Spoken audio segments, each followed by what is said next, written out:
Hello buddies, this is Chris Sniper 8121. Pag-usapan natin directly ang mga HTM na nakukuha sa actual dig site.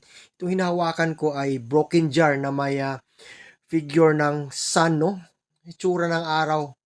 Tapos green ang kulay. May kasama siyang broken jar din na brown. Kinakabahan ako inito buddies kasi isa itong poison marker ang green color coding. Ang sun naman ay fire, Fire element. Delikado kasi may kasamang brown, so metal element. So a warning for bomb trap. Tapos, ito pa, centering, metal talaga bodies. Ayan na, nagsabay na. May fire element, may metal element.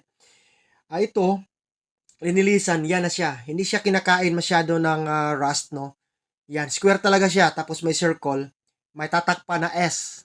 So, south, fire talaga.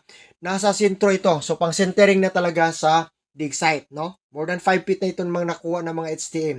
So, isa itong warning, na meron talagang bomb trap. Tapos, ito pa, ang dragon marker, na alahas, na pendant. Yan. Parang giveaway na din bodies kasi gold item eh. So, indication ng bomb trap. Kaya, pending muna, ang operation. Okay. Pakita ko din itong compass, na US made bodies. So, 1918 pa ang tatak nito. So, ginagamit namin ito kapag may malaking volume ng gold, malakas ang magnetic field, iikot ang ang pointer, Mag-misfunction siya. Itong gamit ng mga US military dati sa giyera. 1918 pa eh.